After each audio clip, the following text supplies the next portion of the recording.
I didn't want to have to make this video. The long rant talking about a team that honestly everyone's losing hope on. Weird enough, I am too. I'm wearing a Colts hoodie over the Pacers shirt today. Not because I don't love the Pacers, still I do, but I'm disappointed. This team and its potential is sky high. I think at minimum, an 8 seed should be the requirement. Right now, the Pacers are the 9. I think at the highest, they could really have gotten a 5th or 4th seed. I said it in my prediction video at the beginning of the season. I still feel that way. So what is holding the Indiana Pacers back? Well, there's a list. Number 1, and the most obvious, everybody says it. Wrench says it in the comments of my live streams. Shout out Wrench. Defense. It's very obvious, right? And what Carlisle said yesterday, I can only listen to the first 30 seconds because after he said this, I got mad. He said, well, we're missing 2 primary defenders, Jalen Smith and Andrew Nembhard.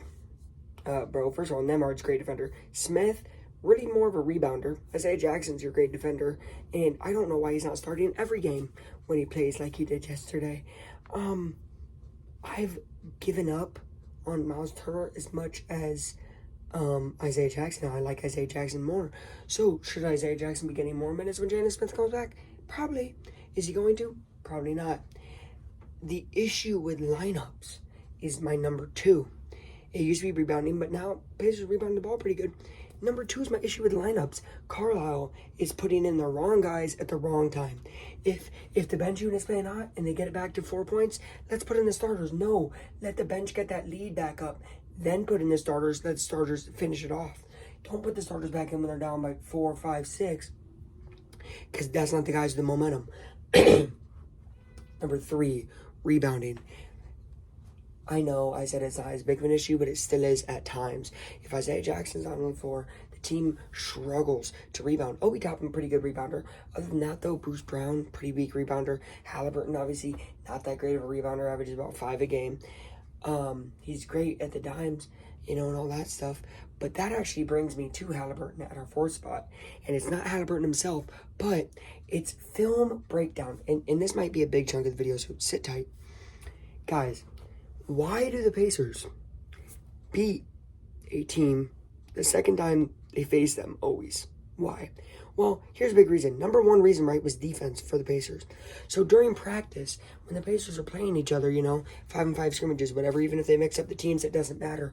There's not going to be any good defense being played against Halliburton, not one that he can't just wheel and deal and dime to. So this has made him comfortable. This has made him complacent, and has made it so he really hasn't had to elevate his game in a while. Obviously, he elevated during the season tournament. Now, the drive and incentive isn't there for the $500,000. So what does the team have to do? They have to play a team once to see what they do on defense and then play them again. But there's film on that team, Rick.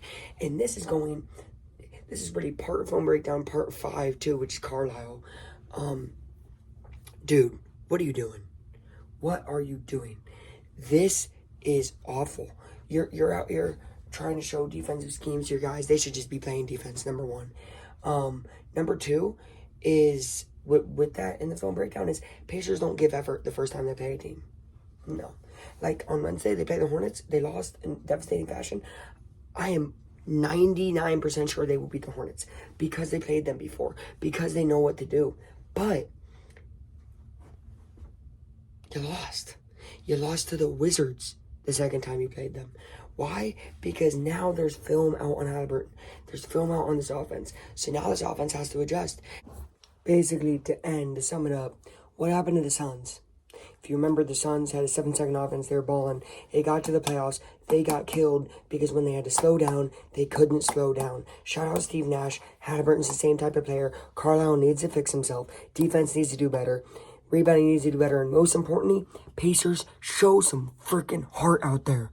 I'm tired of watching a team who looks like they don't want to play basketball when you were the most fun, most team that gave the most effort and love and passion to the game. And now there's no passion.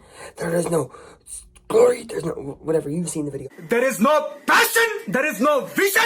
There is no aggression. Go Pacers. bounce back tomorrow.